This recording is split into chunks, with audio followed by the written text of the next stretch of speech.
when you look at your customer's experience, what are the points where your interaction can either build loyalty or block loyalty, and focus there. Conquer local. It's really a breath of fresh air. Good times. I help leaders go from anxiety to authority under pressure. And then let's go and get it. It's an ecosystem. The hardest part here is going to be getting me to shut up on this one. Conquer Local with Vendasta, hosted by Jeff Tomlin. Welcome to the Conquer Local podcast. Our show features successful sales leaders, marketers, thought leaders, and entrepreneurs who will inspire you with their success stories. Each episode is packed with practical strategies as our guests share their secrets to achieving their dreams. Listen in to learn the highlights of their remarkable accomplishments and get tips to revamp, rework, and reimagine your business. Whether you're a small business owner, a marketer, or aspiring entrepreneur, the Conquer Local podcast is your ultimate guide to dominating your local market. Tune in now to take your business to the next level. I'm Jeff Tomlin, and on this episode, we're pleased to welcome Ali Cudby. Ali is the CEO of Alignmint Growth Strategies, a catalyst for business transformation through deliberate customer experiences. With over 20 years of expertise, she pioneers superior interactions to fuel growth. Her #1 best-selling book, Keep Your Customers, offers fresh insights from real-world scenarios and CEO-led case studies, presenting her proven Mint method for customer loyalty. From corporate planning at the New York Times to strategic marketing at Golf Digest, Ali's journey peaked in founding Alignmint in 2014. As a Purdue University entrepreneurship and innovation instructor, she mentors future leaders. Ali's podcast appearances showcases her expertise in customer experience and growth strategies, embodying her commitment to elevating businesses. Get ready, Conquerors, for Ali Cudby coming up next on this week's episode of the Conquer Local podcast. Ali, I want to say, hey, a big welcome to the Conquer Local podcast. How are you doing today? I'm great. Thank you so much for having me on the podcast. Hey, by the way, I'm an outdoorsy guy, and I am very, very envious of your background and your settings. So just cheers to that. Thank you. Thank you. It's a pretty cool cabin to work from. You know, let's just jump into it here. Driving growth and thinking about, customer centricity is so important for any type of business. And it's typically, growth is at the forefront of everybody's thinking. You talk about intentional customer experiences, and I thought you could maybe kick us off with a story about that to help us understand what you mean when you talk about intentional customer experiences, and maybe a story of how, one example of how you drove growth, or a business that you worked with drove growth thinking this way. Sure.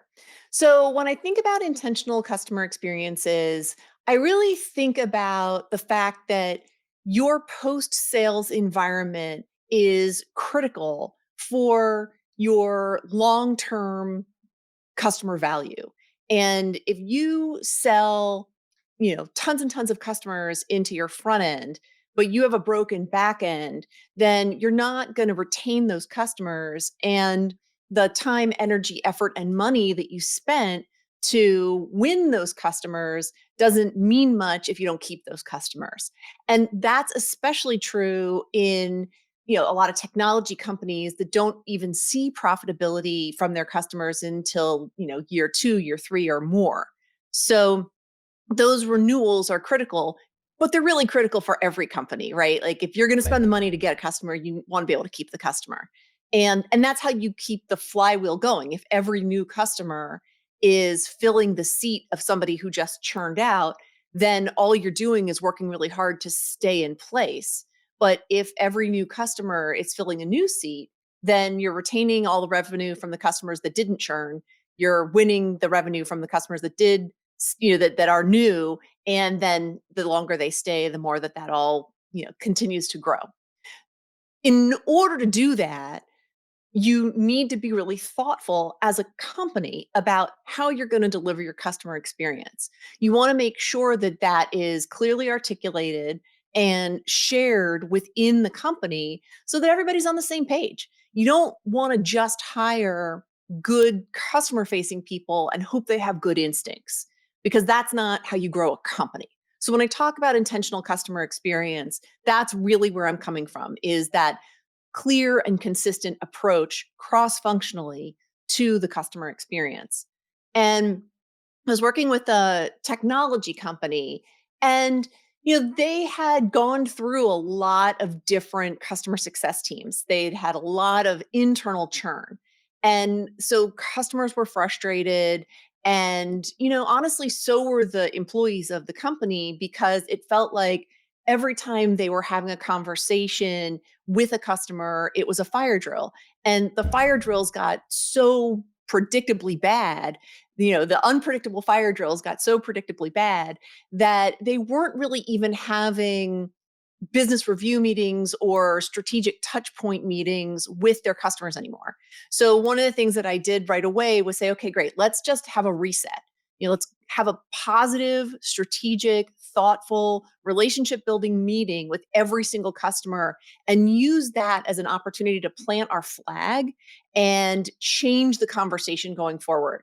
You can't undo what's happened. You can't make their frustration go away. And this meeting isn't magic beans, but at least we can start here and then follow through with our intentions and our processes in alignment. Yeah, that makes a lot of sense.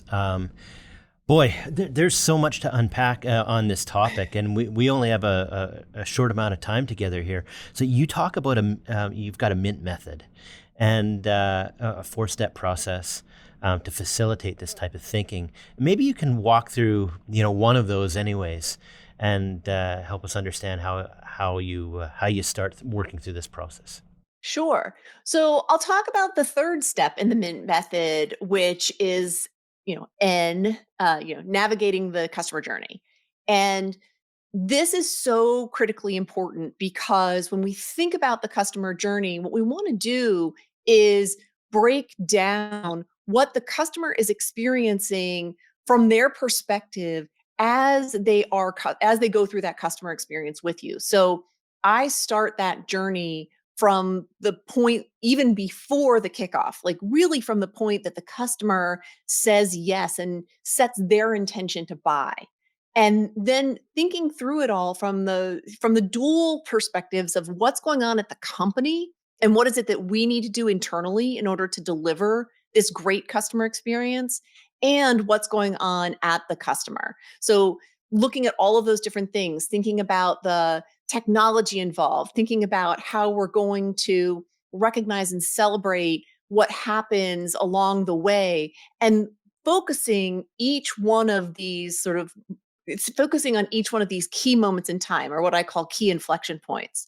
So when you look at your customer's experience, what are the points where your interaction can either build loyalty or block loyalty, and focus there? Oh, okay, that makes a lot of sense, and I can see how that can really help align like cross-functional teams. Maybe through your vast experience, tell me about some of the challenges that you see when companies are trying to align cross-functional teams, toward the customer experience. There's a quote that I heard that I think about and reiterate to my team all the time, is that your customers will never be happier than your employees or your team members, and a lot of that breaks down that happiness when they're doing the fire drill all the time, or they're not aligned with each other. So maybe talk a little bit about some of the challenges that you've seen trying to get teams aligned. Yeah. I think that the biggest challenge when you're trying to get teams aligned is having that clear message from the top. You know, in my world, and in a lot of companies, they tend to look at the post-sale customer-facing teams, whether it's customer support or customer service or customer success, whatever you call it. They tend to look at them as being cost centers, and it's very hard for a cost center department to drive change inside of an organization. And I think that that's a really poor way of evaluating your post sales teams, because they are so critically aligned to the upselling that you get, the retention that you get. And like I said, with that flywheel, if you don't have your post sale experiences nailed down, then it's hard to get that flywheel moving, because it's hard to just have growth if people are churning out. So rethinking the post-sale teams as being, so critically important to revenue generation. So once you have that shift in mindset, thinking about what are all of the different ways that our customers' experience is impacted. And that's where you start to see that it has to be cross-functional. If marketing is making promises that don't show up in the product or in the experience, if sales is making promises that don't show up in the product or the experience, if the product itself isn't, aligned to what was sold or what the expectations are. But even things like IT, which doesn't see itself as a customer facing department for the most part, or billing, any single time you have a moment where a customer isn't happy with their experience, it's going to impact their thinking when it comes to renewal. And so, as you're going through this journey mapping, but really as you're thinking about the customer experience in general, you can't just think about it in this sort of narrow way of, oh, this is our customer success team. You really need to open the gaze and look at all of the different departments that are impacting a customer's experience. And that's why I talk about my work as being customer experience versus customer success, because customer success is a department. It is one step in the process. And even customer success as a department is changing a lot. And, that's a story for another day. Yeah. But, if you think about it as a department, you're really going to have a narrow perspective, and the customer's experience is a wide perspective. I'm going to run the risk of opening up a rabbit hole here and going down it, but have to ask you, from what you're talking about, it sounds like if I asked you who owns retention, you'd probably say everybody does, or a lot of people do. But if there is there a primary team that owns retention, or a couple of teams that primarily own retention in your mind, or is it everybody's job? I mean, it's everybody's job, but that's a cop out, right? The buck has to stop with somebody. Yeah. And so it ultimately comes down to the tension between, customer success and sales. And are you going to put a number on customer success? And I was just in a conversation about this the other day. I understand the orientation toward not giving customer success a number and really making them the stewards of the relationship. Yeah. But the reality is they're the ones who are in the conversations with the customers. And when you give them the right tools and you give them a path to success in their job, the customer success teams are sort of uniquely positioned to be able to sell by serving. They're the ones that Yeah. know what the customer is going through and what aspects of your products and services will be beneficial to them. And Yeah. so it becomes a natural part of the conversation to have the customer success team taking on, maybe not renewals completely, but cross sells and upsells. And so, it is a conversation that gets a lot of debate.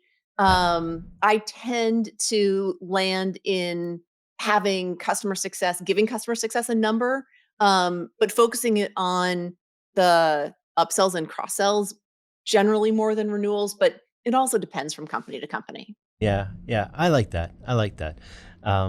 You've got a book, Keeping Your Customers. Love the focus on the title, and so maybe share with us one takeaway from that book. What's one thing that businesses can do, maybe the most important thing to increase retention right now? Yeah, sure. So we've talked about this cross functionality and we've talked about this intentionality when it comes to the customer's experience.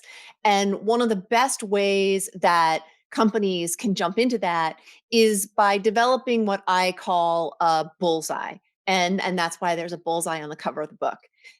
So the bullseye is really an articulation of what the company stands for when it comes to their customers.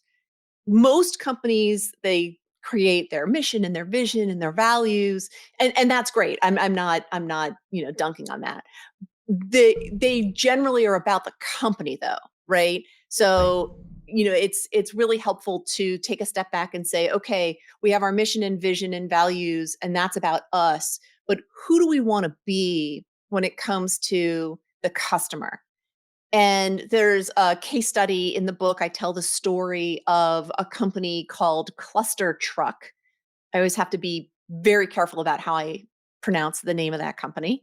And so Cluster Truck it's a ghost kitchen restaurant. So that means that it's a restaurant that you can only get their food delivered. And when they opened the restaurant, the CEO gave this mantra to the kitchen. And the mantra was, don't ship maybes. And what he meant by that was if a meal comes down the line and for whatever reason it's just like not awesome, then don't send it out. Just throw it away, remake the meal, don't ship maybes. And don't ship maybes became something that the entire company really latched onto as this way of thinking about who they were as a company when it came to their customer. And it sort of came into lots of different parts of the company. So if you were sitting in a seat and you needed to hire somebody and the interviewee was sitting there and you really, really needed to make the hire because you desperately needed a warm body, the question is this person a maybe? Don't ship maybes. And over time, this idea of don't ship maybes became so embedded into the DNA of Cluster Truck. And so if you were in a tricky customer situation and you just didn't know what to do, you always had that to fall back on. Like, what's my maybe here? Let's not ship a maybe. And eventually it became so embedded into Cluster Truck that the CEO, Chris Baggett, actually got don't ship maybes tattooed onto his body. And that ability to capture your articulation of the customer experience in one easy phrase is the bullseye. It is the mantra that you want to be able to give your team so that when they're in that situation, they can fall back on your mantra. That you have your articulation. You can't have don't ship maybes. That's Cluster Trucks. But what is the mantra for you and for your company's customer experience? And when you think this way, does that bullseye sort of become your brand promise? It's a little bit different. I mean, because it's really focused. I think that they end up playing together. They have to play together. They have to Yeah. be, aligned. Mhm. But it's not your brand promise. I think your brand promise covers a lot more territory. It's Yeah. really like this narrow articulation of who do we want to be for our customers? Yeah, I like that.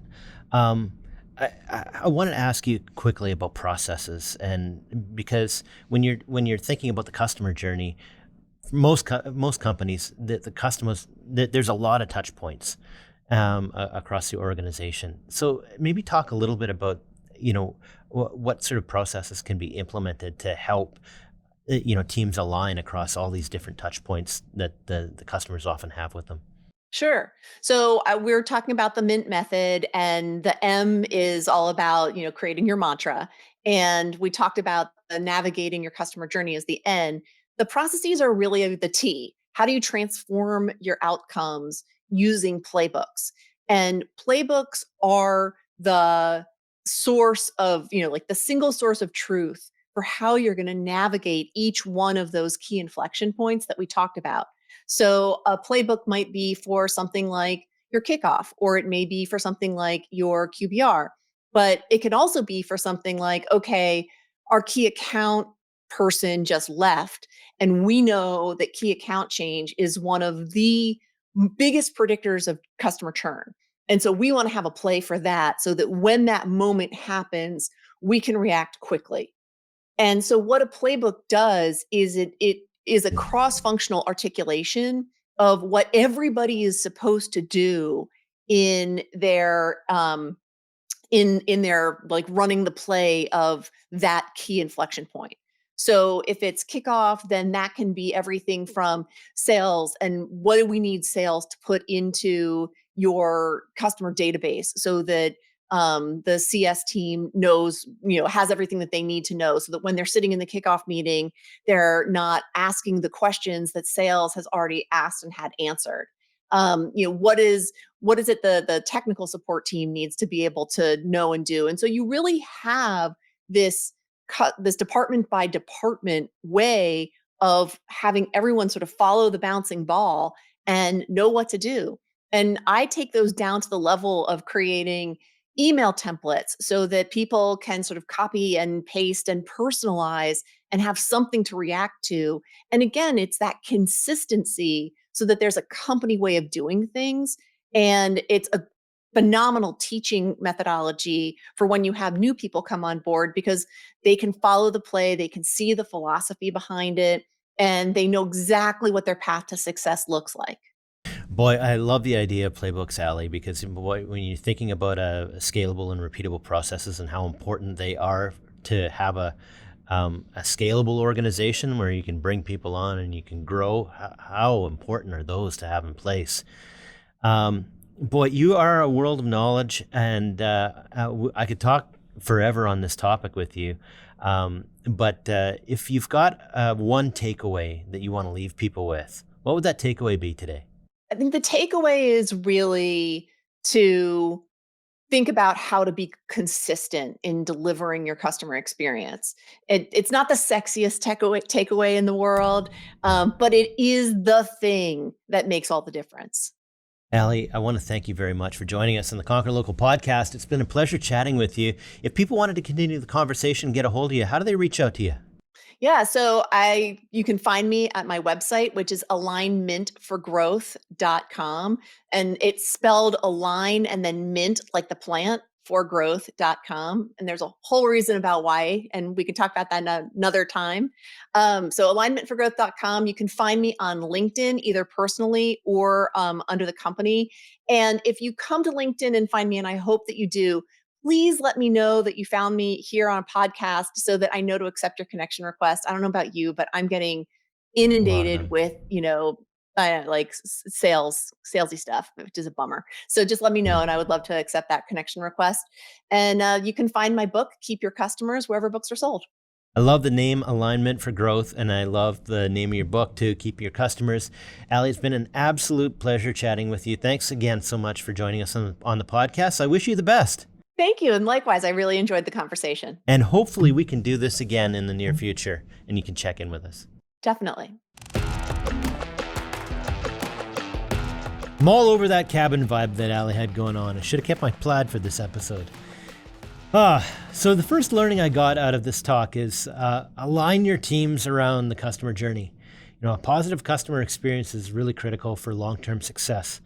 Break down the customer journey and identify the key touch points where different teams, such as marketing, sales, and customer success can contribute.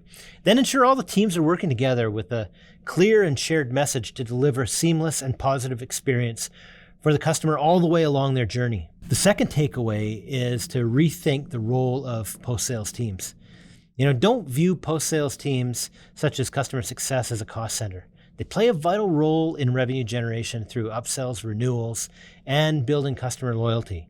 So empower them to sell by serving, by leveraging their customer knowledge to have natural conversations about additional products and services that they could take advantage of. If you've enjoyed Ali Cudby's episode discussing customer centricity, revisit some of the older episodes from the archives. Check out episode 705, Driving Business Success with Digital Evolution with Jen Swanson, or episode 640, Boosting Consultancy Success. That's strategies for navigating today's business dynamics with Chris Knutson. Until next time, I'm Jeff Tomlin. Get out there and be awesome. You've been listening to the Conquer Local podcast presented by Vendasta. Tune in next week for a new episode. Guest discovery and produced by Suleiman Adam. Marketing by Rory Lawford, Brandon Moore, and Suleiman Adam. Executive producers Brendan King, Jeff Tomlin, and Suleiman Adam. Recorded at Vendasta headquarters on the Canadian Prairies.